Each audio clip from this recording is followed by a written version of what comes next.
So Yeah. tell Now us, we're gonna talk tell us about the second revolt. the more documented revolt. This is the revolt Boca de Negro that happened on Halloween, Right. October 31st, in the year 1796. 1796.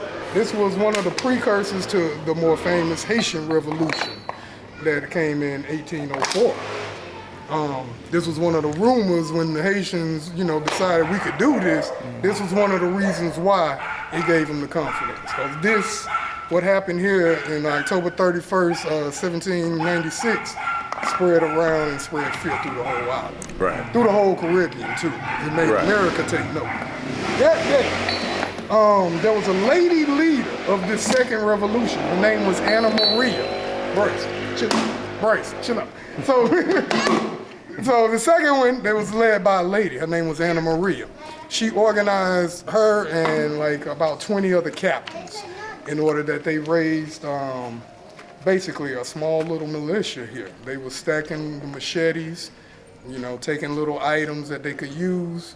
And again, like I said, a lot of the revolts happened on holidays. Mm-hmm. They waited till the days when there would be less people guarding here, and people would have time off, and there would be, guards down, drinking, that kind of stuff. Right. Because of the festivities or whatever. Right. And that time, Anna Maria organized this group, and they revolted on the 31st. And most of the stuff that you see here is from that particular time in that revolt. This is what the plantation looked like during the second revolt. And they basically murdered 5 white European, French. They were French that were here. And that day. So the French were occupying this area? This was, French controlled. This was before the Spaniards came? No. This was after the Spanish. That was after the Spanish. Yeah, because they had a conflict at some point too. Right, and at one point in time, the French was putting their influence on this side of the island also. Right. So this happened during the time when the French was putting their influence on the side of the island. And Spanish were less influential. But what happened was the owners and them were back in the capital, into Santo Domingo. Mm-hmm. Probably a good day's ride from here. Over in the fort that we just saw, that we went through the fort, that's where the 6 Europeans held up in. Mm-hmm. And they was holding off 200 Africans out here, slaves that was outside. And just six of them. 6 of them, locked up in that little circle fort thing. Right.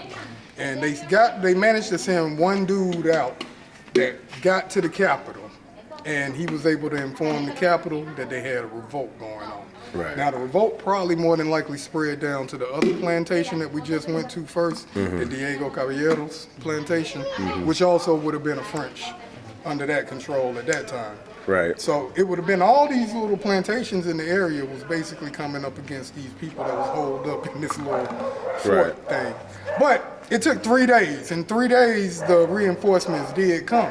And in that time, most of the Africans, the slaves at that time, ran off. They already fled. They heard that they was coming. They weren't going to sit around here and, they knew better. They just ran off into the woods. Gotcha. Anna Maria included. And the French went, they put bounties on their heads. Yeah. By this time, there was an established network of escaped slaves. It had been going on for centuries before that by that time here now. But there were also more establishments in town. So they went off into areas like Ashua, Bani, going in San Juan, going towards that area. And there was a bounty put out on them by the French. And eventually the French did find Anna Maria, and they found at least 20 of the dudes that they claimed were the lieutenants. Whether or not, they don't know. But they did find Anna Maria and the 20 lieutenants. Took them back into Santo Domingo and cut off their heads and put them around that church where we saw yesterday. Not the Santa Barbara church, but the big first church, cathedral, they say. That was also the area where they did the public executions in an area called Hope. And they did that to install fear. Exactly. So that was the fate of Anna Maria and her captains. But what that ended up doing was, like I said, after that sent shockwaves throughout the whole island. and started, you know, even on plantation, slaves started to hear about what happened here, because most of the slaves that left from here, Right. they left. It was 200. Right.